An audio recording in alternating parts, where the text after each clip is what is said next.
പരിശുദ്ധമായ നാമത്തിന് മഹത്വം ഉണ്ടാകട്ടെ. ഈ നല്ല സമയത്തിനായി കർത്താവിന് സ്തോത്രം ചെയ്യുന്നു. ഈ സന്ദേശം ശ്രദ്ധിക്കുന്ന എല്ലാവരെയും സർവശക്തനായ ദൈവം സഹായിക്കട്ടെ.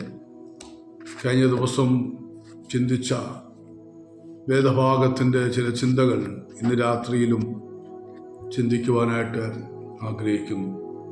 അതിനാധാരമായി നമ്മൾ വായിച്ചത് സങ്കീർത്തനം 8 അതിൻ്റെ 1-ാമത്തെ വാക്യമാണ്. യഹോവേ, അങ്ങയുടെ നാമം ഭൂമിയിലൊക്കെയും എത്ര ശ്രേഷ്ഠമായിരിക്കും. യഹോവേ എന്ന വാക്കിന് നമ്മൾ കഴിഞ്ഞ ദിവസം ചിന്തിച്ചത് അഡോണായി എന്ന വാക്കാണ്, എബ്രായ പദം. അതിന് നാം അറിയപ്പെടുന്ന അർത്ഥം യജമാനൻ എന്നാണെങ്കിലും മറ്റ് ചില അർത്ഥങ്ങളും കൂടെ നമുക്ക് ചിന്തിപ്പാനിടയാവുന്നു. കഴിഞ്ഞ ദിവസത്തെ ക്ലാസ്സിൽ അത് പറയുവാനിടയായി. നമ്മുടെ കർത്താവ് നമ്മുടെ പരമ അധികാരിയാണ് എന്നൊരു വിഷയം നമ്മൾ ചിന്തിപ്പാനിടയായി. എന്നാൽ അതിൻ്റെ ബാക്കി ഭാഗമായിട്ട് ചിന്തിക്കുമ്പോൾ പരമാധികാരിയായ കർത്താവ് എന്തിനെല്ലാം അധികാരമുണ്ട് എന്ന് നമ്മൾ ചിന്തിച്ചാൽ കർത്താവ് പ്രകൃതിനുമേൽ അധികാരമുണ്ട് എന്ന് മനസ്സിലാക്കാനിടയാവും. അടുത്തത് രോഗത്തിന്മേൽ നമ്മുടെ കർത്താവിന് അധികാരമുണ്ട്. രോഗത്തിന്മേൽ നമ്മുടെ കർത്താവ് സങ്കീർത്തനത്തിൽ തിരുവഞ്ചിക്കൂടെ കർത്താവിനെ കുറിച്ച് പറയുന്നത് എങ്ങനെയാണ്? അവൻ എൻ്റെ സകല രോഗങ്ങളെയും സൗഖ്യമാക്കുന്നു. 103-ാം സങ്കീർത്തനം പറയുന്നു, എൻ്റെ സകല രോഗങ്ങളെയും സൗഖ്യമാക്കും. യെശയ്യാപ്രവാചകന്റെ പുസ്തകത്തിൽ നമ്മൾ പറയുമ്പോൾ വായിക്കുന്നത്, തൻ്റെ അടിപ്പിഴകളാൽ നമുക്ക് സൗഖ്യം വരേണ്ടതിന് വേണ്ടിയാണ് കർത്താവ് ക്രൂശിൽ യാഗമായത്. പാപപരിഹാരം നടക്കുമ്പോൾ തന്നെ ആത്മീയ വിടുതലും നടക്കുകയാണ്. പാപശാന്തി നമുക്ക് നടക്കുമ്പോൾ രോഗശാന്തി നടക്കുകയാണ്. രോഗശാന്തി നടക്കുമ്പോൾ ശാപമുക്തിയും കൂടെ നടക്കുകയാണ്. അപ്പോൾ കാൽവരി ക്രൂശിൽ പാപം പരിഹാരപ്പെടുന്നു, രോഗസൗഖ്യം കാൽവരി ക്രൂശിൽ കൂടെ. കാൽവരി ക്രൂശ് മരണത്തിൽ വിശ്വസിക്കുന്ന ഒരാൾക്ക് രോഗസൗഖ്യം ഉണ്ടാകുന്നു. അപ്പോൾ തന്നെ പാരമ്പര്യ ശാപങ്ങൾ അഴിഞ്ഞു മാറും. ഇനി ശാപമുണ്ടാകുകയില്ല എന്ന് തിരുവചനം നമ്മെ പഠിപ്പിക്കുക. അപ്പോൾ ഒരുവൻ ക്രിസ്തുവിലായ അവൻ പുതിയ സൃഷ്ടിയാണ്. പഴയതെല്ലാം കഴിഞ്ഞു പോകും, പഴയ അനുഭവങ്ങളൊക്കെ മാറിപ്പോകും. അപ്പോൾ രോഗത്തിന്മേൽ അധികാരമുണ്ട്. ചില വിഷയങ്ങൾ, ചിലർക്ക് രോഗം ഏത് ഹോസ്പിറ്റലിൽ ചെന്നിട്ടും രോഗത്തിന് വേണ്ട പരിഹാരം കാണാൻ കഴിയുന്നില്ല.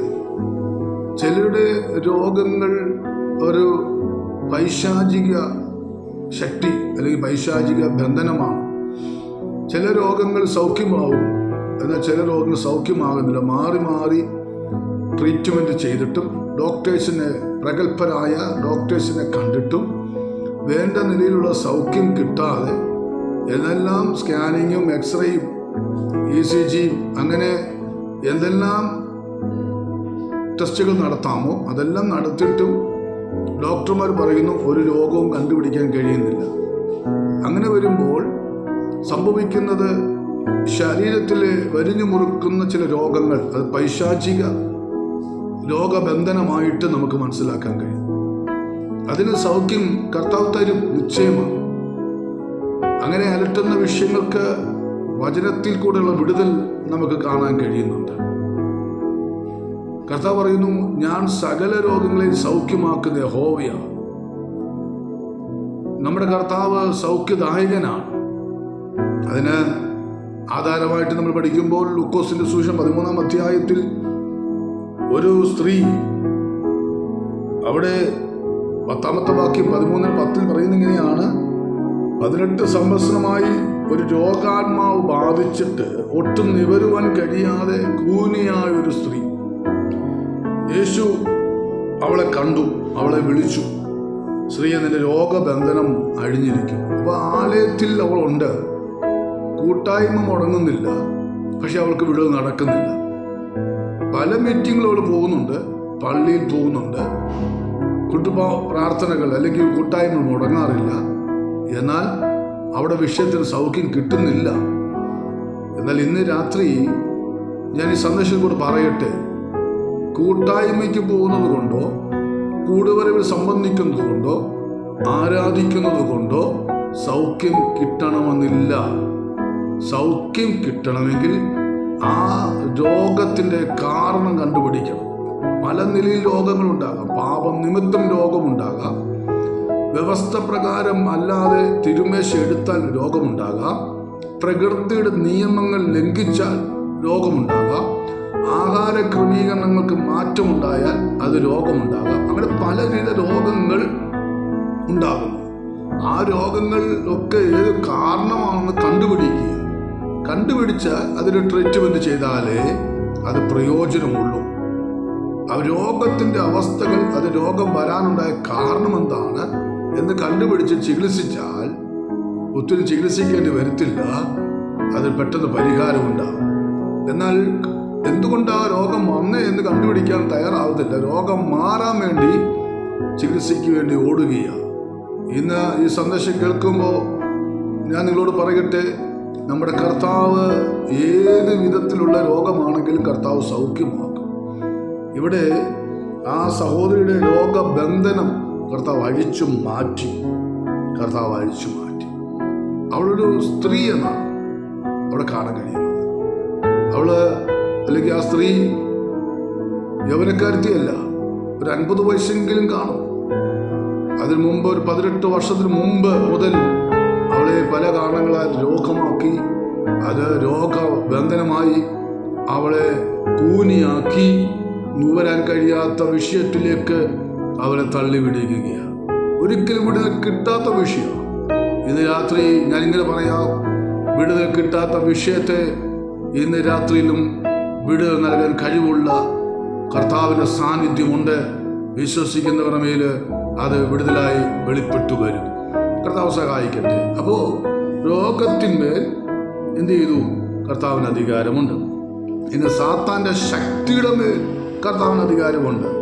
സാത്താൻ്റെ ശക്തിയുടെ മേൽ. സ്തോത്രം. 13-ാം അധ്യായം 18-ാമത്തെ 16-ാമത്തെ വാക്യത്തിൽ വായിക്കുമ്പോൾ സാത്താൻ 18 സംവത്സരമായി അവളെ ബന്ധിച്ചു. അപ്പോൾ രോഗമിട്ട് ബന്ധിച്ചത് പിശാചായി. അപ്പൊ പിശാചിന്റെ തന്ത്രങ്ങളെ നിങ്ങൾ അറിയാത്തവരല്ലല്ലോ. സാത്താൻ നമ്മളെ തോൽപ്പിക്കരുത്. അപ്പൊ സാത്താന്റെ തന്ത്രങ്ങളെ തിരിച്ചറിയാതെ മുൻപോട്ട് പോയാൽ സാത്താൻ നമ്മെ കുടുക്കാൻ, രോഗബന്ധനങ്ങളിട്ട് നമ്മെ തകർക്കാൻ സാധ്യതയുണ്ട്. അത് വരാതിരിക്കാൻ എന്ത് ചെയ്യണം? അവൻ സാത്താന് നാം ഇടം കൊടുക്കരുത്. സ്തോത്രം. അപ്പോൾ സാത്താന്റെ ശക്തിയുടെ മേൽ കർത്താവിന് മാത്രമേ അധികാരമുള്ളൂ.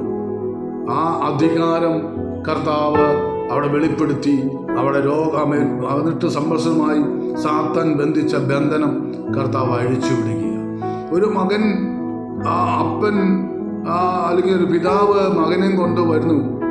ആ മകനെ ഭൂത ഉദരം പിടിച്ചിട്ട് തീയിലും വെള്ളത്തിലും ഒക്കെ അവന് വലിച്ചോണ്ട് പോകും. എന്നാൽ യേശു കർത്താവ് അവൻ്റെ മേലുള്ള ഭൂതാത്മാവിനെ ശാസിക്കുന്നു. അവൻ്റെ മേലിൽ നിന്ന് ആ ഭൂതാത്മാവ് വിട്ടുപോകുകയാണ്. ലഗിയോന്റെ മേൽ വ്യാപരിച്ച ഭൂതാത്മശക്തിയുണ്ട്. ആ ഭൂതശക്തിയെക്കുറിച്ച് പറയുന്നത് 6000 ഭൂതങ്ങൾ ആ വ്യക്തിയുടെ മേലുണ്ടായിരുന്നു. കർത്താവ് ആ വ്യക്തിയോട് പറഞ്ഞു, ആ ഭൂതാത്മാവ് വിട്ടുപോകാൻ പറഞ്ഞപ്പോൾ ആ വ്യക്തിയുടെ മേലുണ്ടായിരുന്ന ഭൂതാത്മാവ് 6000 ഉണ്ടായിരുന്ന ആ ലഗിയോന്റെ ശക്തി പൂർണ്ണമായി നീങ്ങിപ്പോകാനിടയായി. അങ്ങനെയാണെങ്കിൽ ഇന്ന് രാത്രി ഞാൻ പറയുന്നു, രോഗത്തിന്മേൽ, ശാപത്തിന്മേൽ, സാത്താന്റെ ശക്തിയുടെ മേലൊക്കെ അധികാരമുള്ള കർത്താവിൻ്റെ സാന്നിധ്യം ഇന്ന് രാത്രി അനുഭവിക്കുന്നത് ഓർത്ത് കർത്താവിനെ സ്തുതിക്കുന്നു. കർത്താവ് നമ്മെ സഹായിക്കട്ടെ. അങ്ങനെ സകലത്തിന്മേലും അധികാരമുള്ള, മരണത്തിന്മേൽ അധികാരമുള്ള, പാപത്തിന്മേൽ അധികാരമുള്ള, അഭാവത്തിന്റെ ശക്തിയുടെ മേൽ അധികാരമുള്ള നമ്മുടെ കർത്താവ് മരണഭീതിയിൽ അടിമകളായിരുന്ന നമ്മെ വിടുവിക്കാനാണ് കർത്താവ് അധികാരിയായി നമുക്ക് വേണ്ടി വെളിപ്പെട്ടു വന്നിരിക്കുന്നത്. അങ്ങനെയാണെങ്കിൽ നമ്മുടെ കർത്താവ് പരമാധികാരി, സകലത്തിന്മേലും അധികാരം. അതുകൊണ്ട് ആ സങ്കീർത്തനം 24 പറയുന്നു, ഭൂമി അവന്റെ പൂർണ്ണതയും ഭൂതലവും അവന്റെ നിവാസികളും യഹോവയ്ക്കുള്ളതാണ്. സകല ജഡവും ദൈവത്തിൻ്റെതാണ്. അതുകൊണ്ട് സകലത്തിൻ്റെ മേലും ദൈവത്തിന് അധികാരമുണ്ട്. അധികാരിയായ കർത്താവിനെ മുറുകെ പിടിച്ചുകൊണ്ട് അധികാരത്തോടെ നടത്തുന്ന കർത്താവ് നമ്മുടെ കൂടെ ഉണ്ടെന്ന് ഉറപ്പോടെ മുന്നേറാം. കർത്താവ് നമ്മെ സഹായിക്കുമാറാകട്ടെ.